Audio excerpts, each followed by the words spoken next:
Hallelujah. Praise the Lord. Hallelujah. Ọlọ́run mi máa dúpẹ́ lọ́wọ́ yín fún òwúrọ̀ dáradára bíi tòní. Òní ni ọjọ́ ìsinmi àlàáfíà. Olúwa ẹ ṣé, Olúwa ẹ ṣé, Olúwa ẹ ṣeun. A dúpẹ́ Ọlọ́run mímọ́, ẹ gbà ọpẹ́ wa. Bí àwọn ènìyàn ó sì máa lọ sí ilé ìjọsìn lónìí, bóyá ti àsàlátù ni o, bóyá ṣọ́ọ̀ṣì ni o, tàbí àwọn bòmíràn tí wọ́n ti máa sìn ọ́ tó sì jẹ́ Ọlọ́run alààyè náà ni wọ́n ń sìn bẹ̀. Olúwa bá mi pa wọ́n mọ́, bá mi pa wọ́n mọ́. Ọ̀rọ̀ rẹ tòótọ́ jẹ́ kó máa gbénú wọn. Ògo ni fún orúkọ yín Ọlọ́run. Jésù Olúwa wa. Àmín. I praise the name of the Lord for waking us hale and hearty this morning and for giving us life. We bless the name of the Lord for sparing our lives and counting us worthy among those who will live, among the living. Father, we bless your name. Today is another blessed Sunday, and people will go to church, people will go to mosque or asalatu to pray. Father, let your word dwell mightily in us in the name of Jesus. As we go to worship you and pray, Father, let your word dwell, your true word, let it dwell in our heart in the name of Jesus. Thank you, Daddy, for I pray in Jesus' name. Amen. Today, we are going to consider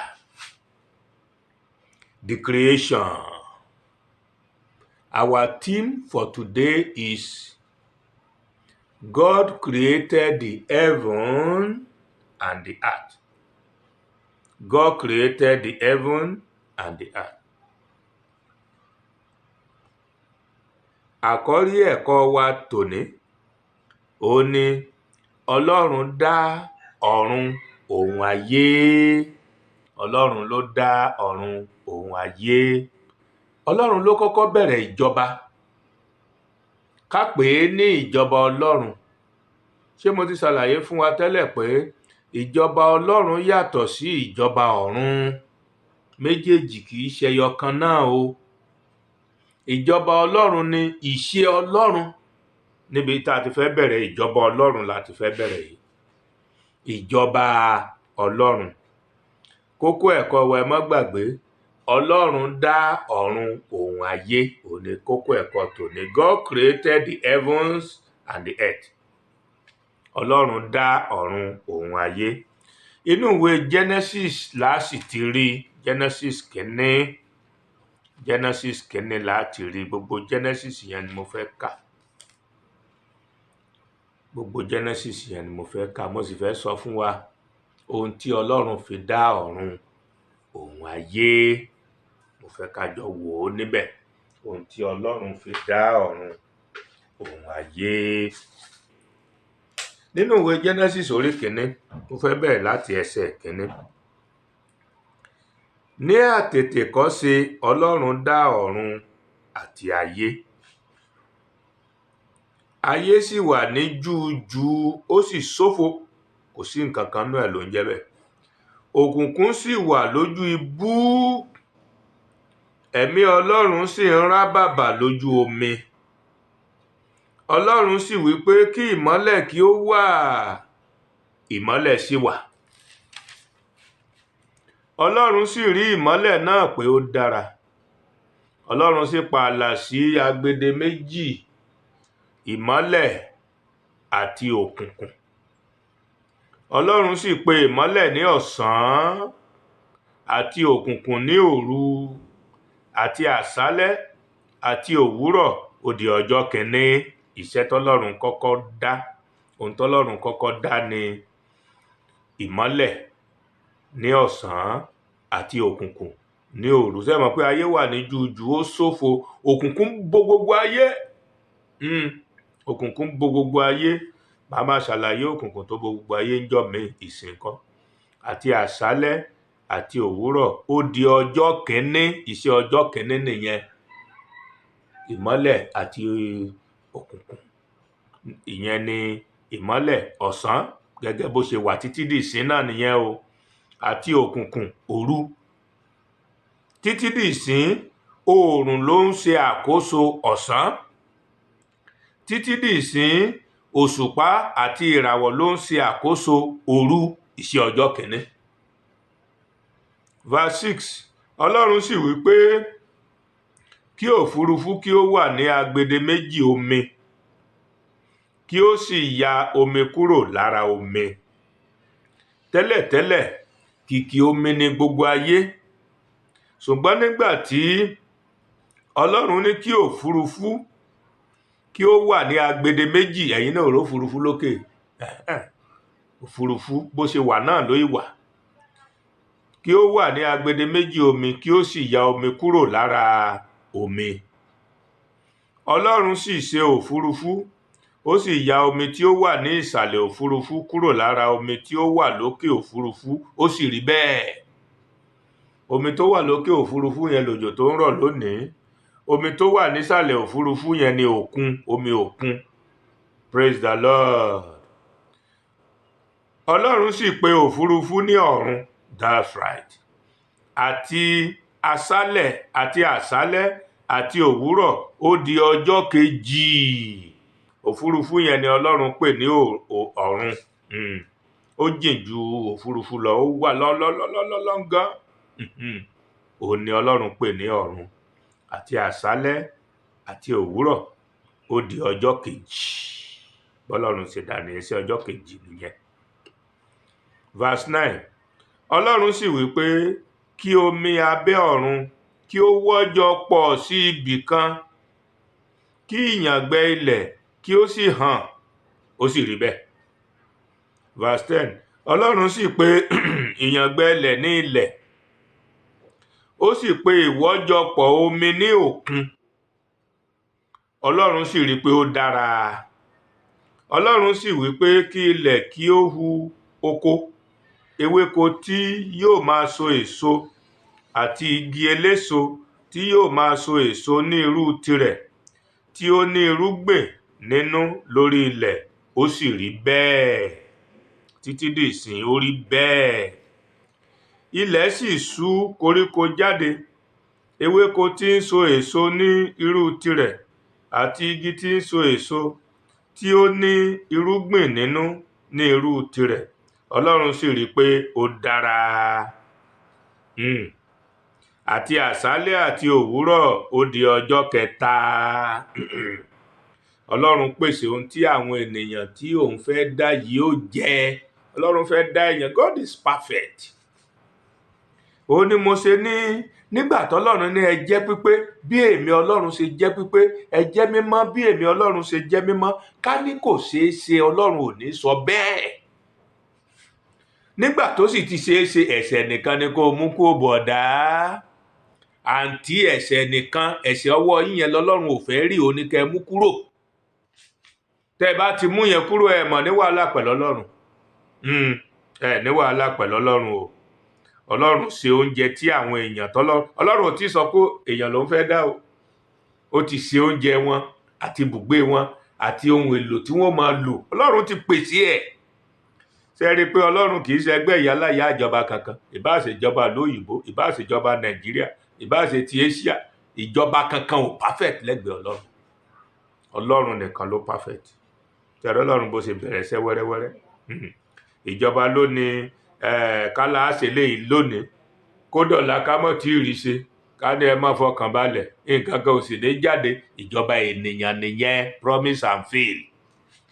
Ṣùgbọ́n ìjọba Ọlọ́run kò rí bẹ́ẹ̀, kò rí bẹ́ẹ̀.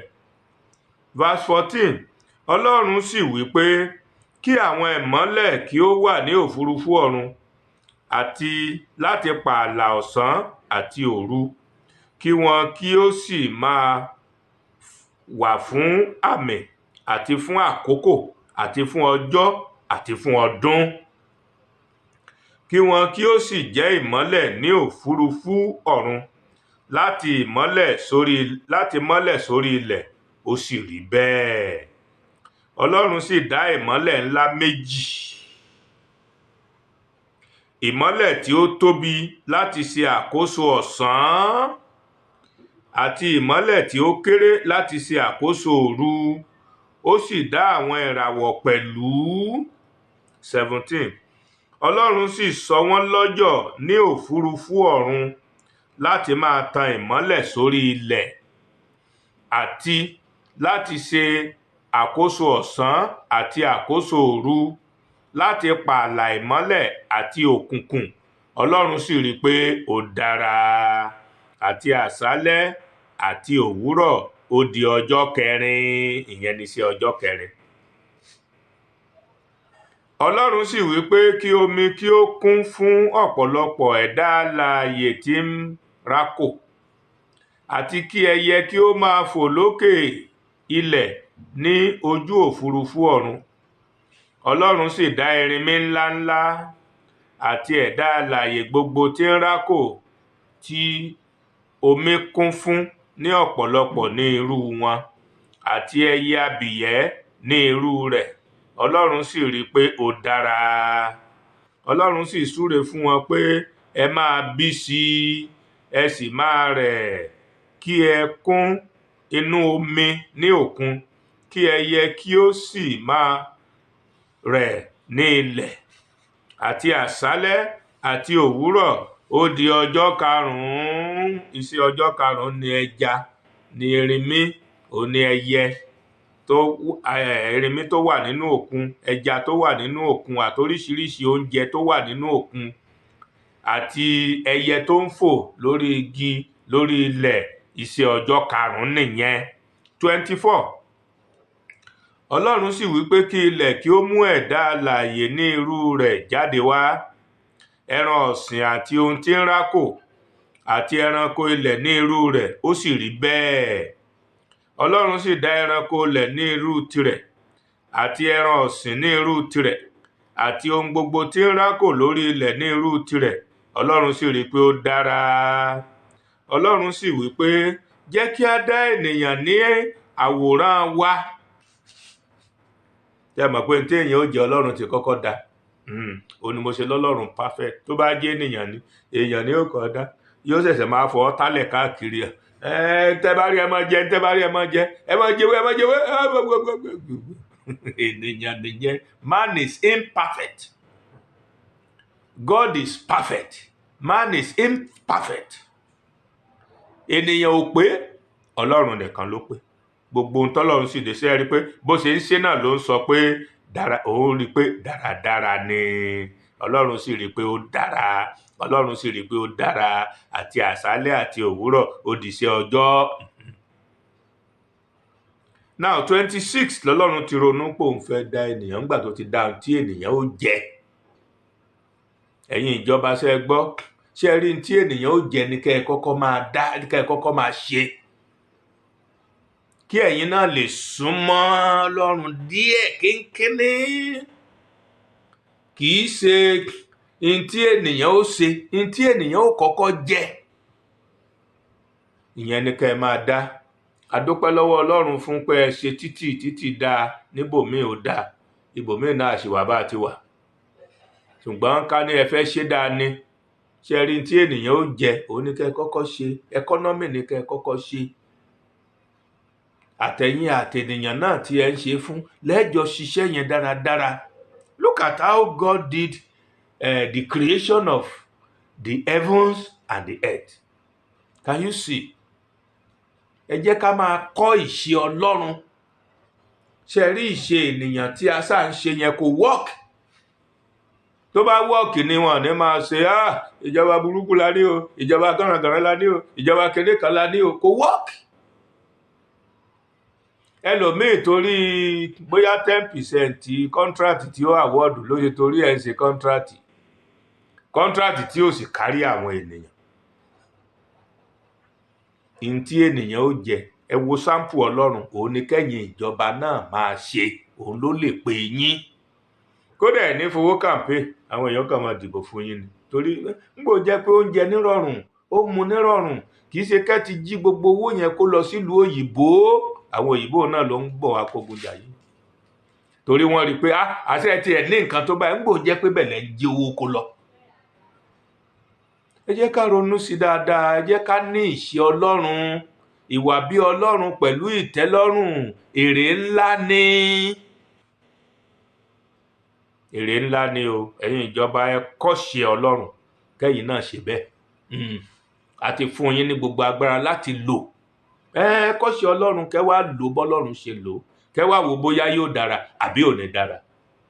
Ẹ wò àwọn òyìnbó bá ṣe ní wọ́n ṣe tó yẹn, síbẹ̀síbẹ̀ náà wọ́n sì rántí àwọn ènìyàn wọn pé kí àwọn èèyàn wọn kọ́kọ́ jẹ ná ká tó gba táàsì ńlá lọ́wọ́ wọn. Táàsì lẹ́yìn kọ́kọ́ ń gbà lọ́wọ́ ẹ̀ fún wa ní ta fẹ́ jẹ. Ìlú kan gógó, ìlú kan gógó, àwọn èèyàn ò rí nǹkan jẹ, kò sówó, kò sóúnjẹ, kò sí nǹkan kan. Owó, oúnjẹ, kárówó fi ra oúnjẹ. Oúnjẹ ti ń chìpù díẹ̀díẹ̀ lóòótọ́, a dúpẹ́ lọ́wọ́ Ọlọ́run fún yẹn, ṣùgbọ́n owó tá a fi rà dà, ọjà ò tà. Ẹ jẹ́ kí ẹkọ́nọ́mì dáa, ẹkọ́nọ́mì lè dáa tí security bá ti kúrò ńbẹ̀, táwọn èèyàn lè lọ sóko lọ dáko fúnra àwọn, ẹkọ́nọ́mì ó dáa. Àwọn tó fẹ́ tà, tó fẹ́ rà, wọ́n ò rí tà, wọ́n sì rí rà. Ẹ̀yin ìjọba, ìmọ̀ràn ni o, Ọlọ́run á ràn yín lọ́wọ́ láti lè lò ó. Verse 26, Ọlọ́run sì wí pé, jẹ́ kí a dá ènìyàn ní àwòrán wa gẹ́gẹ́ bí ìrí wa, kí wọn kí ó sì jọba lórí ẹja òkun, àti lórí ẹyẹ ojú ọ̀run, àti lórí ẹranko, àti lórí gbogbo ilẹ̀, àti lórí ohun gbogbo tí ń rákò lórí ilẹ̀. Ntọ́lọ́run fẹ́ fi ènìyàn ṣe nìyẹn, kí wọn kí ó jọba lórí ẹja inú òkun, ẹyẹ tó ń fò, ẹran tó ń rìn lórí ilẹ̀. Amen. Ntọ́lọ́run fẹ́ fi wá ṣe nìyẹn. Ṣé ìwọ náà ti jẹ́ bẹ́ẹ̀? Àbí ìwọ wà nínú àwọn tó ń bẹ́ranko dàpọ̀? Mo ti ẹ̀ gbọ́ pé àwọn kan máa ń bá màálùú sùn láì ṣe wèrè. Àwọn kan máa ń bá ẹranko sùn. Ẹni tó ti ẹ̀ ń bá wèrè sùn ṣé kò ní lè bá màálùú sùn? Kẹ́rì pé orí èèyàn ti yí. Kì í ṣèfẹ́ Ọlọ́run nìyẹn, ìfẹ́ èṣù nìyẹn. Ìfẹ́ èṣù ló mú yẹn wá. Bẹ́ẹ̀ ni Ọlọ́run dá ènìyàn ní àwòrán rẹ̀. Ní àwòrán Ọlọ́run ni ó dá a, àti akọ àti abo ni ó dá wọn. Hallelujah. Ibẹ̀ lèmi ti rí yàwó nínú àwọn abo tọ́lọ́run dá, lèmi ti fẹ́ yàwó. Ibẹ̀ nìyàwó mi ti rọ́kọ nínú àwọn akọ tọ́lọ́run dá, nìyàwó mi ti rí ọkọ. 28, Ọlọ́run sì súre fún wọn.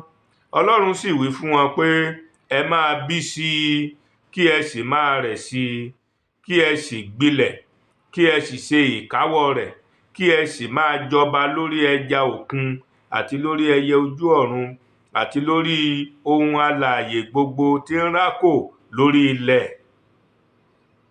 Ọlọ́run sì wí pé, kíyèsí, mo fi ewéko gbogbo tí ó wà lórí ilẹ̀ gbogbo tí ń so èso fún yín, àti igi gbogbo nínú èyí tí í ṣe igi eléso tí ń so. Ẹ̀yin ni yóò máa ṣe oúnjẹ fún, kì í ṣe GMO seed. Ọlọ́run ti fún wa ní èso tí ó máa ṣe oúnjẹ fún wa, kì í ṣe èso kẹ́míkà. Mo ti rí ẹyin kan ní orí social media, kì í ṣàdìyẹ lóye o. Mo kàn rí tán pò nǹkan pọ̀ ló bá dẹ̀ dẹ́yìn tòótọ́. Kì í ṣe irú tọ́lọ́run fún wa nìyẹn. Ìyẹn ò lè ran ayé wa lọ́wọ́, ìyẹn ò pa ayé wa run ni. Ẹ jẹ́ ká sá fún. Oúnjẹ tó mọ̀dí mọ́ bá wọn rà lọ́jà. Oúnjẹ tó mọ̀dí mọ́ bá wọn jẹ. Àwọn èso burúkú tí ènìyàn ṣe yẹn mọ́ bá wọn jẹ. Àwọn èso kẹ́míkà yẹn mọ́ bá wọn jẹ. Ẹ jẹ́ ká wádìí ohun gbogbo tí à ń jẹ dáadáa, ká má wá sì jẹ, a ò ní sì jẹ lórúkọ Jésù. Verse 30, àti fún gbogbo ẹranko ilẹ̀, àti fún gbogbo ẹyẹ ojú ọ̀run, àti fún ohun gbogbo tí ń rákò lórí ilẹ̀, tí í ṣe alààyè, ni mo fi ewéko tútù gbogbo fún ní oúnjẹ. Ọlọ́run ti gbin ọgbà, ó sì rí bẹ́ẹ̀. Ọlọ́run sì rí ohun gbogbo tí ó dá, sì kíyèsí dáradára ni. Àti àṣálẹ́ àti òwúrọ̀ ó di ọjọ́ kẹfà. Iṣẹ́ ọjọ́ kẹfà nìyẹn. Praise the Lord. Iṣẹ́ ọjọ́ kẹfà nìyẹn. Mo fẹ́ ka iṣẹ́ ọjọ́ keje ní Genesis 2. Mo fẹ́ ka iṣẹ́ ọjọ́ keje ní Genesis 2. Just 1 to 4 náà ni mo fẹ́ kà. Bẹ́ẹ̀ ni a parí ọ̀run àti ayé àti gbogbo ogun wọn.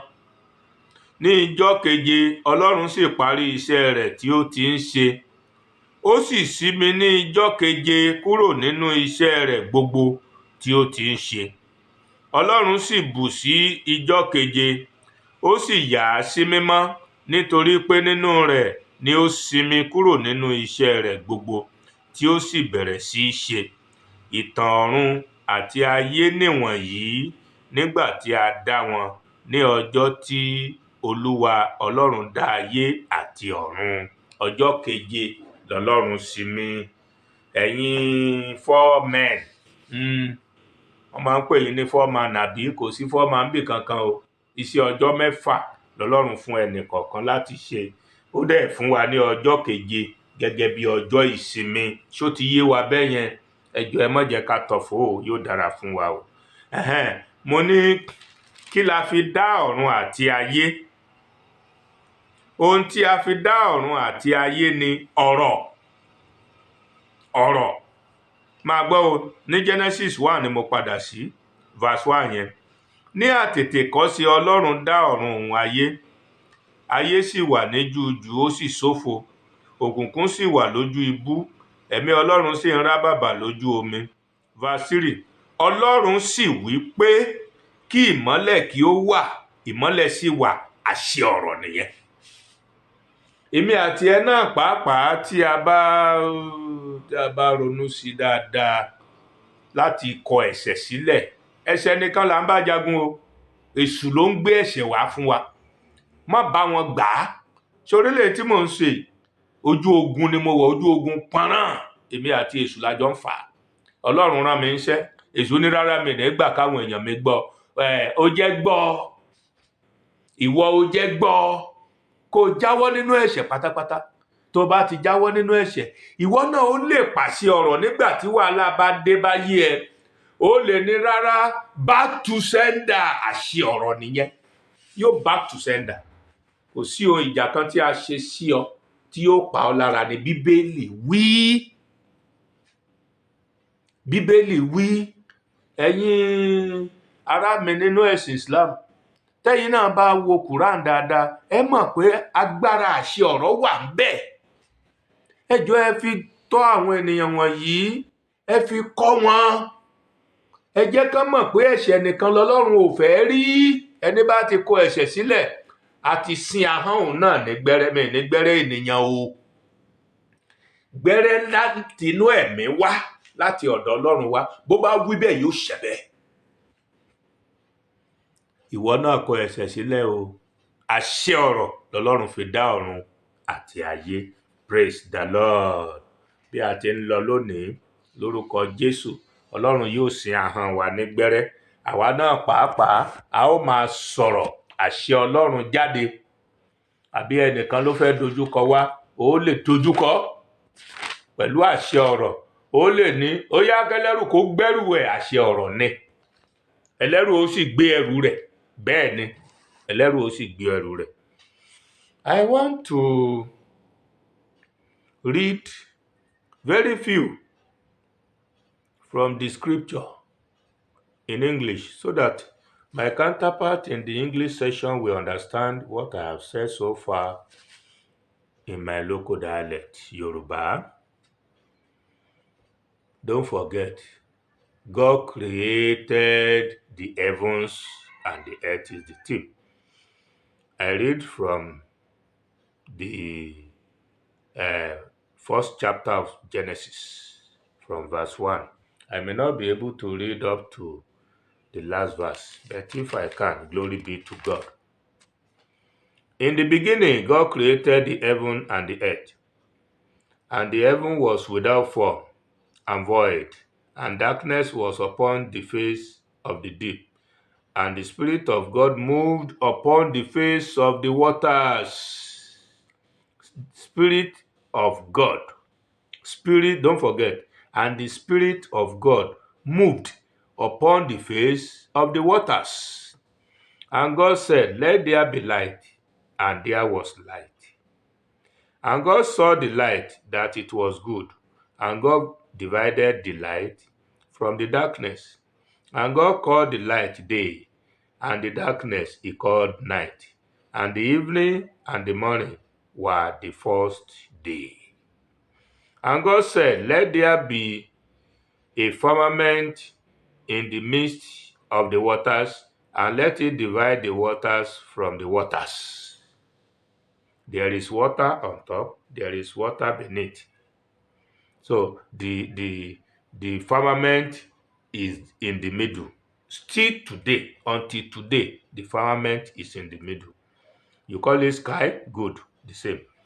And God made the firmament and divided the waters which were under the firmament from the waters which were above the firmament, and it was so. And God called the firmament heaven, and the evening and the morning were the second day.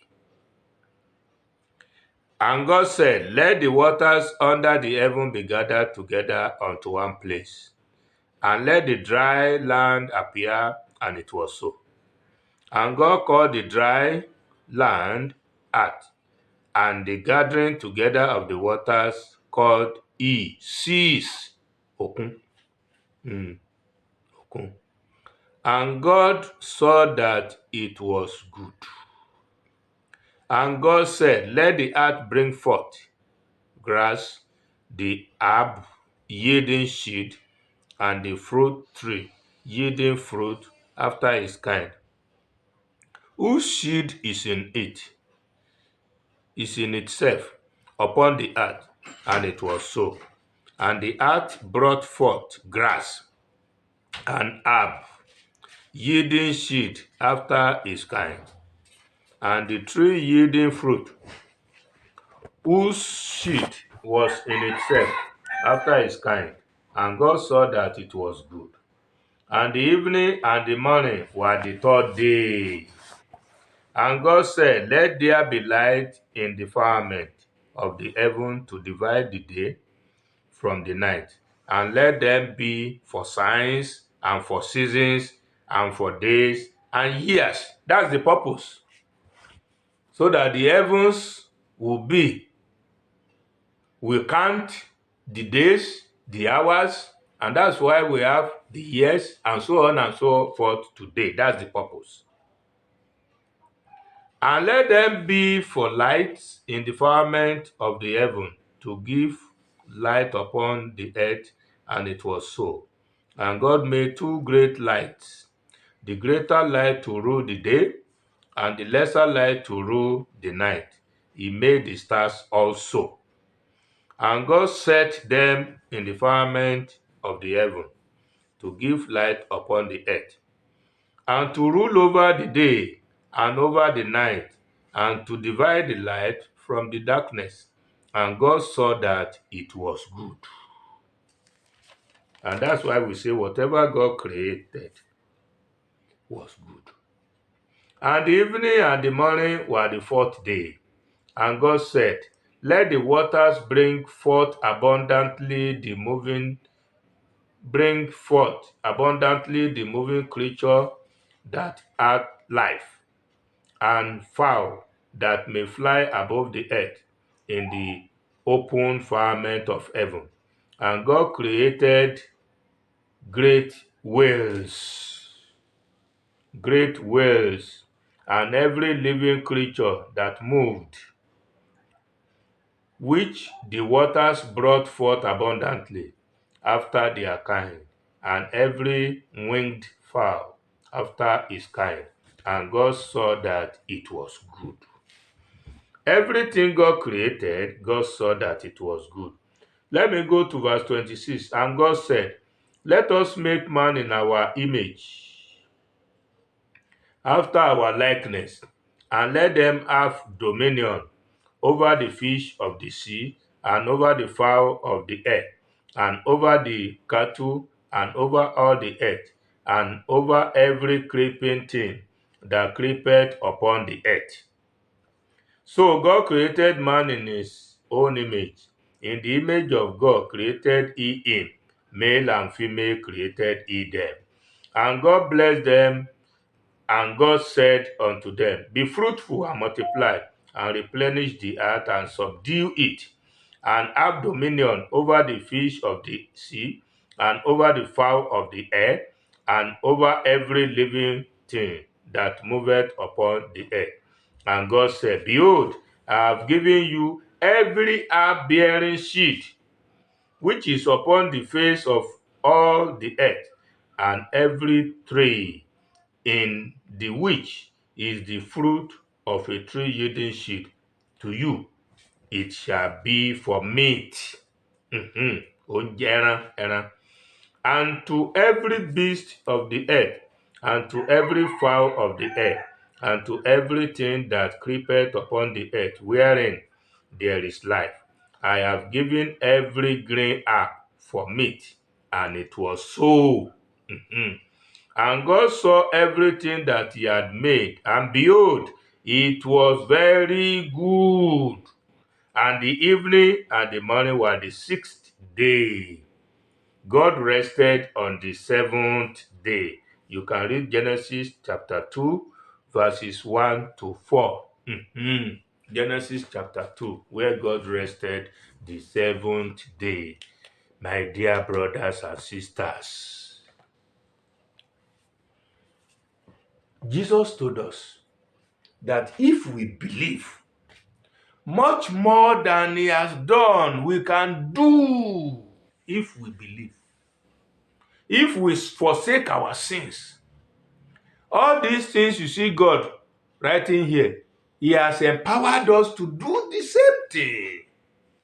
But when sin is in our hands, we cannot do anything, because God created the heavens and the earth with the power of the tongue, the power of word. Yes, say it and it is so. That's the power he used. So it all depends on us, my dear brothers and sisters. Let us forsake sin. Sin is the only thing that is standing in the gap between God and humans. Sin. If you forsake sin, you will decree a thing and it will come to pass. But if you keep on sinning, you are outside the boundary of God. You are not in the corridor of God at all. He didn't know you. He didn't know you. The devil has taken charge of your life. Look at what God has done for us. He didn't ask us to plant GMO shit, which was brought from America. No, he didn't say so. God has given us enough good shit that will make our soil fertile, and that will make our body grow and well nourished. But because human effort has taken over God's effort, so some people will just come and say, we are creating another shit for you that will destroy your soil for 10 years and destroy you too. You just die. We collapse all the sheets, and there is nothing for you to eat again, and everything will just come to an end. Why? Why are you doing that? So without sin, yes, you too can command a thing that will come to pass. It will come to pass. It is well with you today in the name of Jesus. As you go to worship God today in your Salatu area, in the church, please go in clean heart and holy hands. Embrace holiness and righteousness as you go to church. Don't backbite. Don't talk behind. They said our pastor has just bought another Jeep. What's your business with that? They said our imam, it was mọ́sálásí that he used to what's your business? Just go there and worship God, and God will give you the spirit to excel in what? Yes, you will decree a thing, because God created the heavens and earth by decreeing, by saying a word, and it comes to pass. God will be with you. Please don't forget, sin is a reproach to man. Righteousness exalts a nation like Nigeria. Righteousness, holiness. Live in righteousness and holiness. As we are living in sin, we are being reproached. Nigeria, what kind of Nigeria are you talking about? Let's change today. Change to God today, and you will decree a thing, and it will come to pass. In the name of Jesus. In the name of Jesus. And in the name of Jesus. Lórúkọ Jésù yóò dára fún wa bí a ti ń lọ jọ́sìn. Ọkàn mímọ́, ọkàn funfun ni kẹ́ ẹ jẹ́ ká fi lọ jọ́sìn lónìí. Ẹ má jẹ́ ká máa ro èròkérò àbí máa sọ̀rọ̀ ẹni lẹ́yìn. Ẹ jẹ́ ká fi ọkàn mímọ́, ọkàn funfun, bóyá sàlátù là ń lọ ni, bóyá chọ́ọ̀chì là ń lọ ni, ẹ jẹ́ ká fọkàn funfun ṣe é. Gbogbo ohun tó wà nínú ìwé tá a gbàgbọ́ tá a ń kà yẹn, ẹ jẹ́ ká ṣe tó wà nínú ẹ̀ gangan. Tó bá ti ṣe tó wà nínú ẹ̀ gangan, ò níyọnu o. Àìṣe tó wà nínú ẹ̀, òun lẹ̀ṣẹ̀ tó ń bá kiri, ó sì ní ìjìyà nú. Lórúkọ Jésù yóò dára fún wa o. Jésù Olúwa.